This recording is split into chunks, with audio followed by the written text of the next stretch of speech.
in the landscape of the Global Asian Diaspora Art with Kimura Byol, Nathalie Lemoine at the second National Asian Heritage Symposium. This will be a bilingual presentation, so feel free to ask questions at the end in the language of your choosing.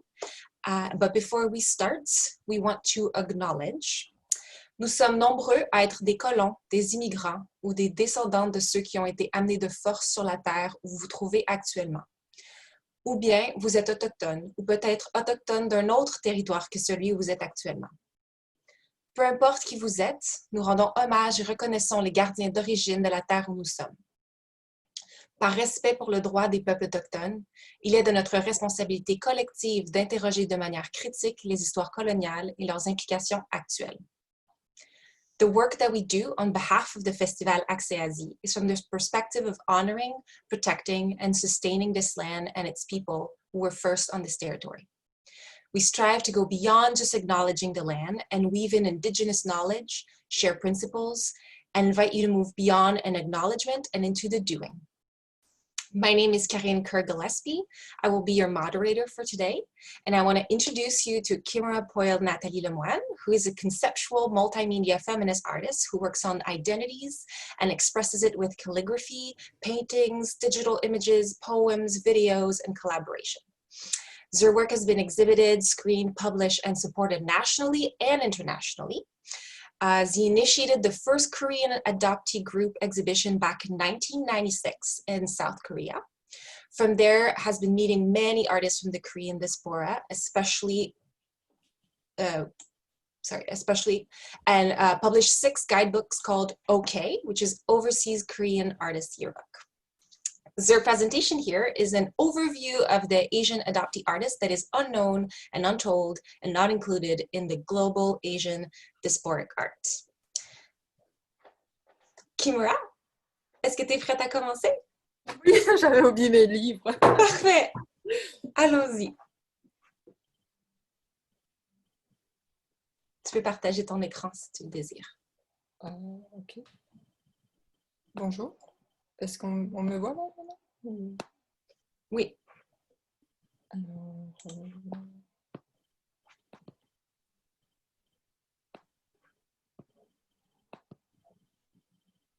I cannot share my screen. I still cannot share my screen. Brent, can we give the opportunity to Kimura to share her screen? I'm not able to. Pause disable attendee screen sharing. Am I an attendee or?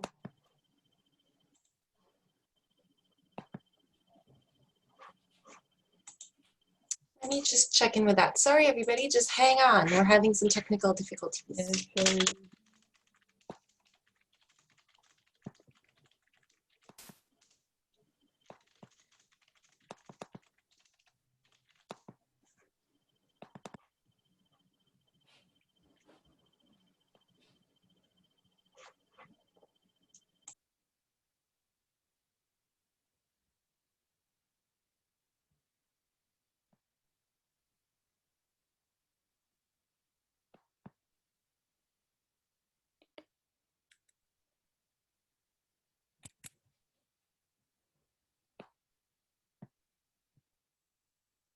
Is there anything you can start with, Kimura, that wouldn't involve the screen share in the meantime? Yes. I'm just going to give them a call. I just want to acknowledge that we are on the unceded land of the Turtle Island of Montreal, Tiohtià:ke.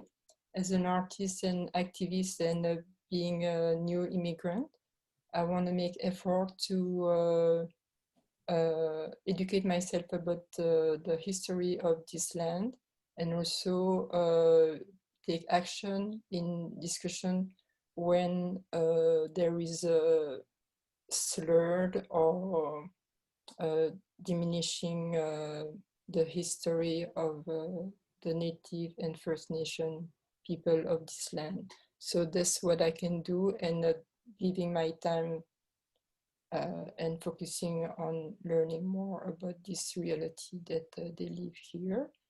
So I know I'm a guest, I'm not, and I have to make continuous effort to do so. So I'm a Korean adoptee artist. Being adoptee is a big part of my life, and as an artist also, that's not a weapon, but a way to express what I have learned over the years as an adoptee. Interracial adoptee means that I've been adopted in a Caucasian family in Belgium, displaced forcibly without my consent to a land that I didn't especially want. Resilience helped me to navigate in my life through this experience and make a positive outcome with my art and my activism. Being over 50 years older, I learned also to archive what has exists in this way of making art in the Western world. That's very important for me, that we are recognized as such. So I don't know when I can share my screen, because it looks a bit, I made a lot of visual to explain to you how big is the community over, I think, 60 years of Korean international adoption. And I think the adoptee from China in Canada started in the 90s.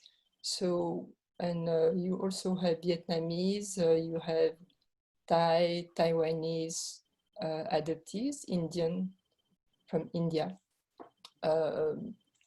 Adoptees interracially adopted, mostly in 99% Caucasian families. That's also what is so-called post-colonization behaviors.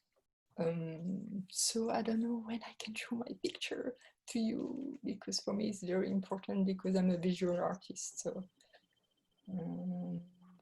I just check, but I'm sorry, Kimura, there's two of you in there. They made the host the wrong one, so they're just gonna switch it. There you go, you should be a host now. I apologize to everybody for technical difficulties. so now I can I? Yeah, you should. Okay. Because I have to open.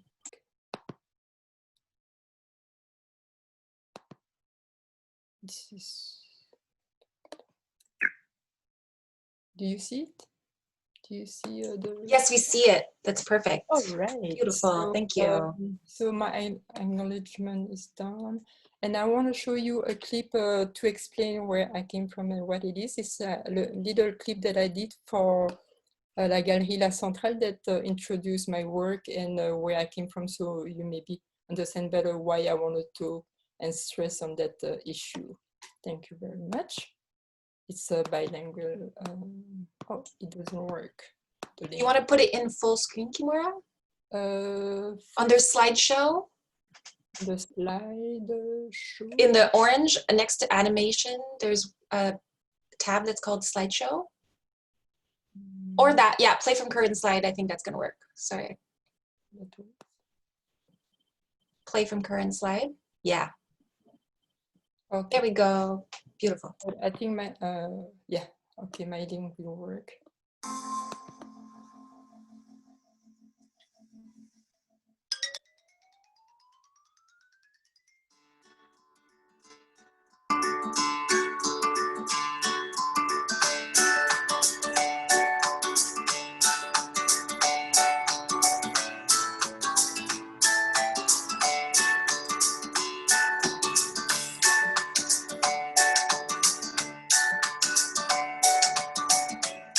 한국에서 하고자 하는 일은 바로 EKL, 유로 코리안 연맹의 한국 지부 활동입니다.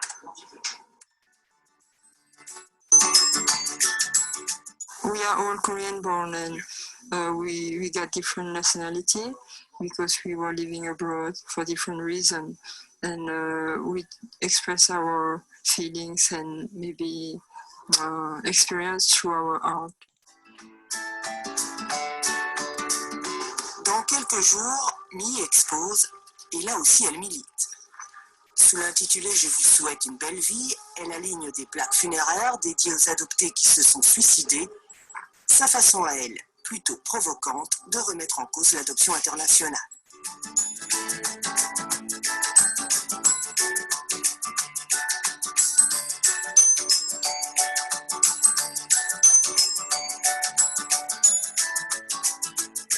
Are we supposed to see a video right now?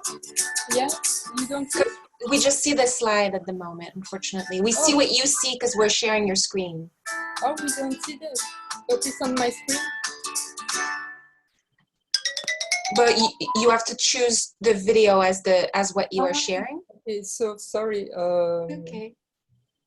So, Technology, everybody. We're all doing our best in this world of COVID. You heard some part, but I will give you the link if you want to see the picture. But anyway, basically, it's like, as you can see on my slide, that I'm a Korean adoptee from Europe. I lived as an adult from 93 to 2006 to South Korea. And I became an activist at that time because I felt that we lack rights as adult adoptee returning to Korea. So I came in 2006 in Canada, and since then I became this year a Canadian. So I had a lot of questions for my citizenship to learn, and one of the questions was where the autochthone came from, and then the answer was Asia. That's one question I could answer in my test to become a citizen. So that's something, of course, I don't forget. Wait a sec. Does it work? It doesn't. Okay. So I want to tell you a bit about the background of a Korean adoption from Asia to the West. It's mainly to Western countries, so from North America and West Europe. It's like it started in 1953 with Korea right after the Korean War, and officially there are 160,000 adoptees from the Korean government, but we believe as Korean adoptee with many illegal adoptions that we are more than 220,000. So this is for Korea, but for China that started in the 90s. To Canada, it's here you have numbers. I would see the Canada is the third country most receiving Chinese babies and adoptees. You can see the number is 12,000 and so on. Because we are such a number, it's not like few hundred adoptees. We believe that we want to be considered being in the diaspora, the Asian diaspora in Canada and in the West. Wait. Okay, so here is again about numbers.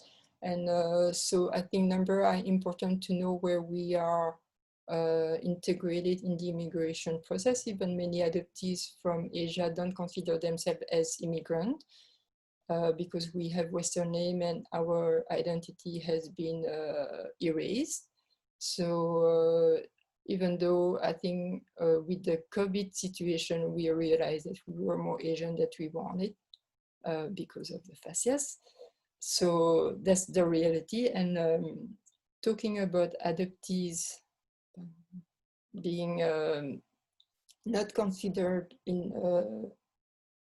Asian adoptees, artists not being considered in the diaspora, came from that experience from a Korean adoptee artist, Kate Hurst Lee, who is a Korean American adoptee from Michigan.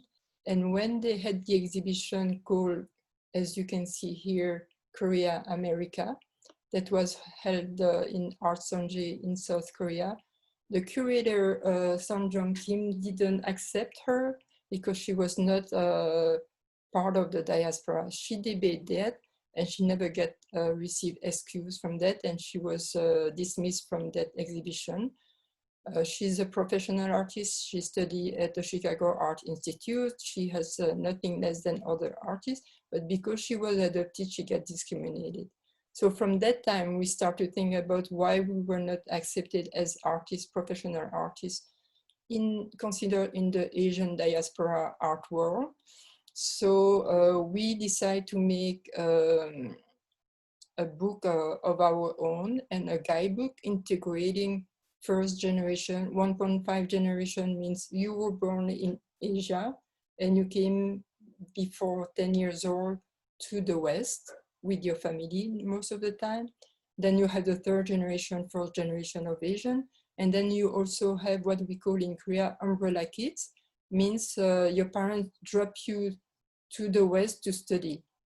But you don't immigrate with your parents, but you live in with a relative from the family. So it's a different kind of immigration, but it is very important, I think, from the 90s from Korea, where they felt that being educated overseas was a bonus for to get a chance to get a better job in your native country. So that's the differences of what is to be diaspora for me. And then you have the mixed race and all this kind of other minority. But I think adoptees, we are the minority of the minority of the minority. So that's why I want to focus on that. And you can see that many books have been talking about diaspora. You can see here books. You have different books about diaspora that talks, but adoptees are never included into that. So I want to go to the next slide. So the first time that we've been, because we cannot complain about a situation where we are not included, so we made ourselves. That was very simple. We took the action in our hand, and we create in 1996, I create an exhibition called East to West, and that was an exhibition that grouped 3 adoptees with 3 different points of view on adoption and art, a different medium, and we made it in Korea. But soon after, from that show, we integrate also different kind of diaspora. So it was a mixed race artist photographer. There were like second generation, third generation Koreans coming back in Korea and being an artist. And we create a group Caméléons. 11 means in French is 11. So we were 11 artists, and we had our first group show in La Rotunda Gallery in Seoul, and it was kind of successful. In the clip that I showed you in the beginning that you couldn't see, I had an interview about that show. So so that was the first effort we did, and we did with the Han Diaspora also another show, including adoptees from Japan to the West, also mixed race diaspora. And later on, we kept doing effort because it's about not just doing one thing, but like continuing to prove that we exist and remaining people that we exist. So we did also made in Korea. We were included for the first time at the Gwangju Biennale, which for us is a big recognition. The curator, Yang Sung-min, who is a second generation Korean American artist, a famous one in our art world, decided to integrate adoptees film for screening along with the Margaret show. So I think it was the first time that we officially got recognized, and for us it felt good that our story were out there. When I talk about film, I just don't talk about a documentary talking about my search or whatever. It's more in an artistic way because we talk about art.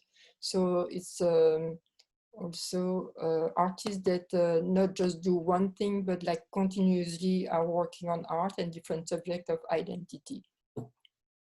So here about the screening, it's like you have the first screening was even still in Minnesota.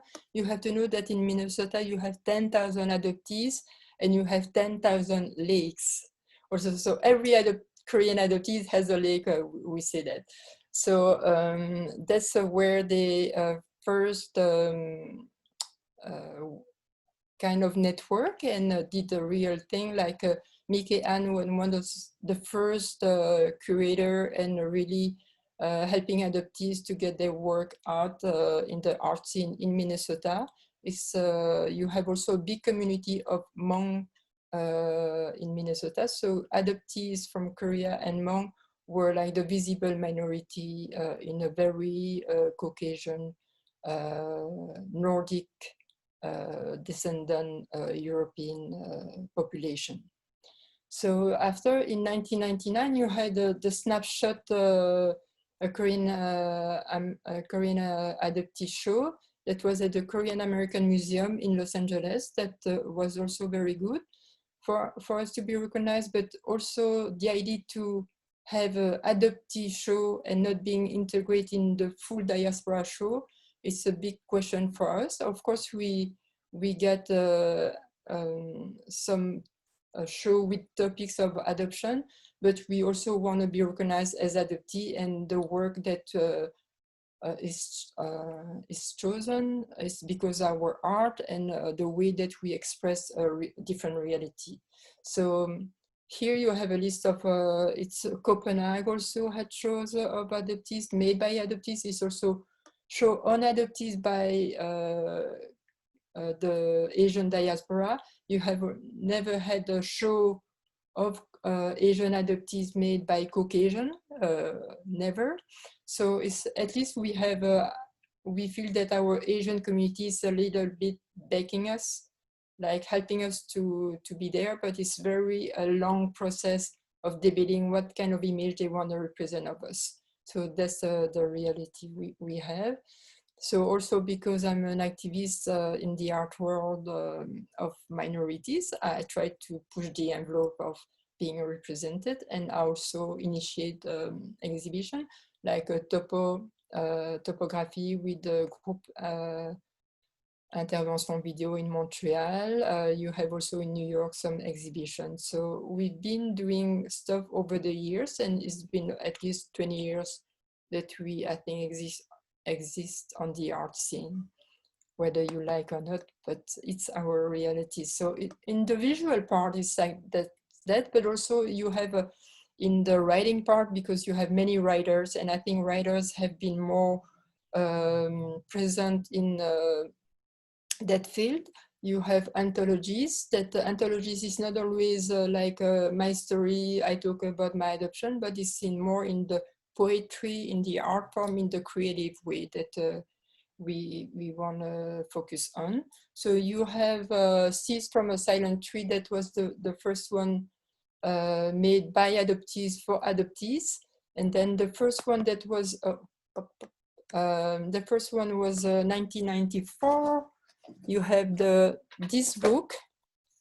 So Riding Away Here by Paul Yee, and you had a few adoptees integrate in that anthology. You have a different magazine as Sticky Rise, or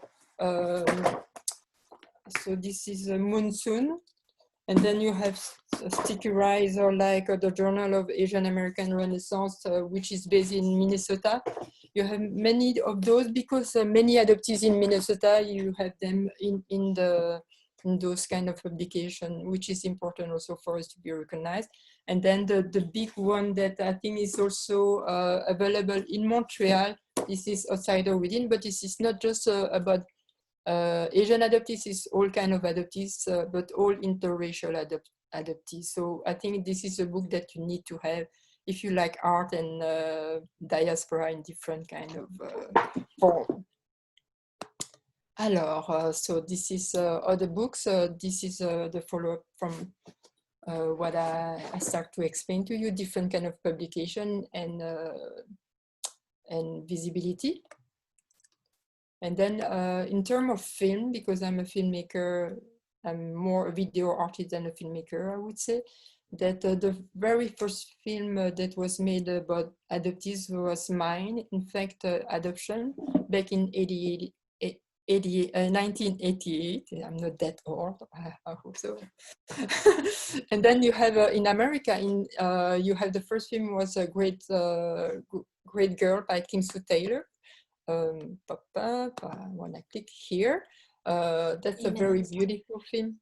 Okay, so it's I will go on with the different thing, but if you want my slide, you just email me and I send you if you want all the references. It's like here are the films, playwriting made by adoptees, books by adoptees, and here I want to focus on the Canadian adoptees, then Asian adoptees artists, and then you have Corinne Zhao Yantao Baumier that is very, I think, more active in the art scene in Montreal and known.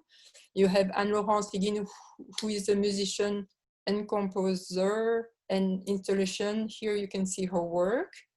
And then you have Corinne here. You have Chandan B, who is more a photographer and a very nice storyteller. I recommend you, if she ever write a book, you have to get it. You have Shanti Wage, which is in the Wikipedia Asia Artist in Canada. She's the only one recognized. She's a performer and choreographer. Here you can see. And then you have Jenny Heejun Wills, who is a writer, and her book was lately published. So because I don't read English, I don't know what she talks about, but I'm sure, and I heard very good things about that book. So, and you have Yassiville, who participated to the last Axiasi in a cabaret, more spoken word show. And she's also a very nice spoken word artist. So because I have 2 minutes, here is all the artists that I really believe that are part, and it's only few names comparing with what the full list I have. I also have a website about all adoptees, interracial adoptees, but not only Asian. So that's, if you want, I can send you the link also. And this is also what is important, the representation of Asian adoptee artists on the screen. You have actors. I don't know the name of the guy, but I saw him in 2 different films. So he's an adoptee. I didn't know because I checked on the credit. But his film will be screened tonight at Filminist, and it's so is there. And then you have Chloé Germantier and Laurence Barrette, who play 14 days, 12 nights. She was an adoptee playing her an adoptee role. So here is what is adoptees here. This is a piece, my piece that I call O Canada. It's Canada is the 3 first letters of the Korean alphabet, and O means 5 in Korean. So I wrote 5 times Canada. It's the national anthem of Canada, O Canada. So that's on that. I want to thank Cheryl Sim and Ali Jim that really put effort in integrating different kind of diaspora. And I thank the Symposium and Axiasi for giving me this platform. Here are the 2 my favorite work of Susan Sponsler and Kate Hurst-Ree, who's really a really great artist that you have to follow. So on that note, I hope you have maybe some question, or anyway, I'm open to share what I have if you email me or contact me. Thank you very much. Am I on time? Absolutely, you're right on time. Yeah. So everybody, this is going to be like a question period. You can ask your question by simply pressing the Q&A button at the bottom of the Zoom screen. And then we'll be able to relay your question directly to Kimura. You got a lot of love in the chat. Thank you very much. Make sure you read it before you leave, because that was fantastic to see. Mm-hmm. And a lot of people have also posted, Melanie posted your email address, and we also have the website. So there's access to all that information. Everybody in the chat, when she mentioned different places to go get information, they are also present in the chat. So someone tell Laurence, tell me the name of the actor is Dominique Rustam Chartrand. Voilà. There we go. Yes. Not getting any questions right now. No question? Okay. So maybe we could try to play the video that you wanted to play at the beginning but didn't work. That would be great. I think everybody wanted to see it. And then, I have a question for after the video. I try to do that. So maybe I'll do some little research on my screen then. When you click on share screen, it asks you which one of your tab you want to share. So then choose the video. That's how it is. Oh my God, I'm so bad. No. You say harmony, it's like a grandma. I'm such a It's all new to everybody, the Zoom. Okay.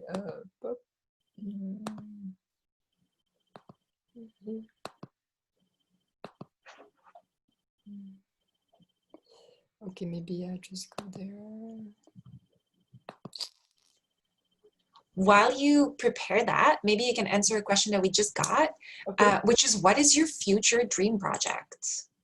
My future dream project would have to have a center that collect all adoptees' artifacts about art, like catalogs, books, film, that can be shared with the public as a library and a center for Asian adoptee at large, interracial adoptee,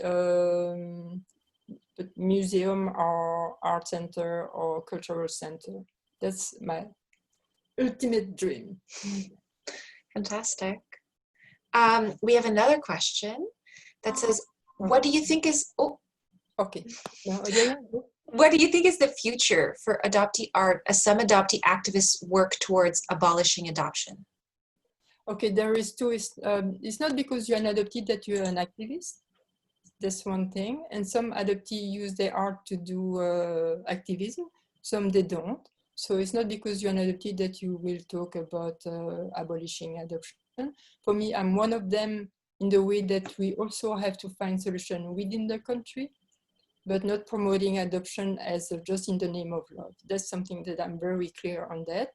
Adoption has to be not only for Caucasian people, it's about a privilege, it's about colonialism. So if being adopted is so great for me, it's like, why don't everybody is adopted? That's my question. In terms of art, it's like combining those kind of concepts of adoptees and often having a race tension or a race requestioning, self-identity being erased or not understanding the layers of colonization is something important. But I think some artists are more important at that some part of their life. It's not because you're an adoptee artist that you only do adoptee art. And I think there is adoptee art, of course, made by adoptees, but you have also adoptees who make different kind of art, more identity. We have intersectionality, that some people talk more about being queer or being disabled or being, I don't know, different kind of reality that adoptees add in their identities. But I will try to put the thing. So I share my screen, and this time I can share this one. Is it this one? Do you see that one? Yeah. So this time it's full screen. Okay, sorry for. Do you see?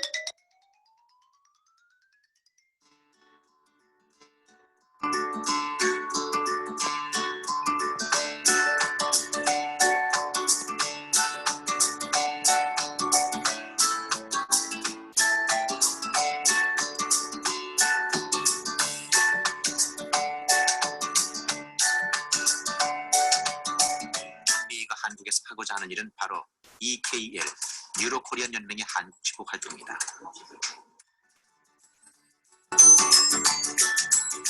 We are all Korean born and we got different nationality because we were living abroad for different reasons, and we express our feelings and maybe experience through our art. Dans quelques jours, Mi expose et là aussi elle milite. Sous l'intitulé « Je vous souhaite une belle vie », elle aligne des plaques funéraires dédiées aux adoptés qui se sont suicidés, sa façon à elle, plutôt provocante, de remettre en cause l'adoption internationale.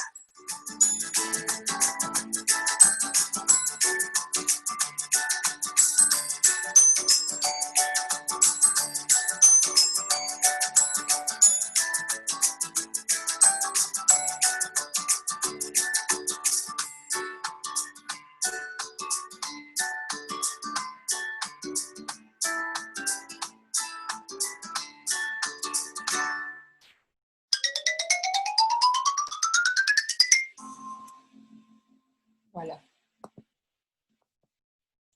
I'm so glad we got to see that. That was great. Do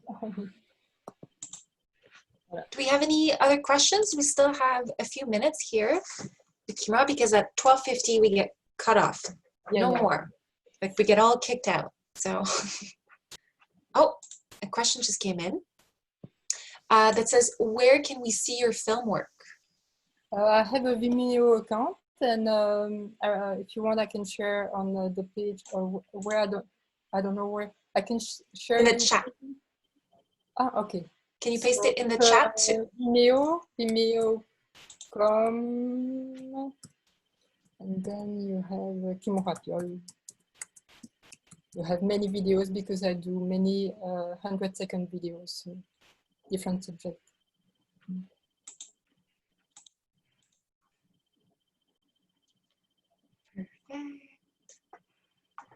Somebody mentioned following your answer for your future dream project to make that a cultural center, which was interesting. Do we have any more questions for Kimura? And Julianie is there, and I really, really love her work. So Julianie is a Minnesota poet and writer and activist. So it's nice to see her there. Hello, Julianie. Yay. Yeah, it's great people in the room. The love in the chat is... Dami too from Vancouver. Yeah. So it's people I've been working with some time, and yeah. I've been very blessed and lucky to meet many, many adoptees and Asian artists here and in Korea. So I feel I'm a lucky star. The star is my name, in fact. It's Byol. It's not that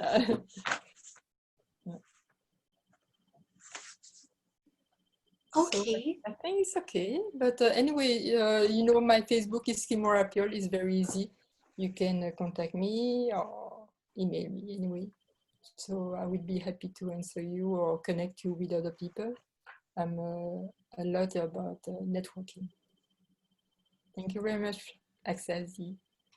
Of course, thank you.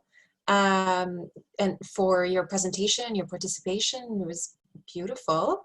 And I would just like to remind everybody that in the spirit of moving beyond acknowledgement, we invite you to join us at our First Nation Reflections that happen at 5 p.m. Eastern Standard Time. So wherever you are in the world, please make sure you have the right time where you are located, where they will give us their perspective on what we're doing here at the symposium. So it's a chance for them to give us feedback and for us to listen and learn. And we look forward to seeing you there. Thank you, everybody. Bye. Have a great night. You too.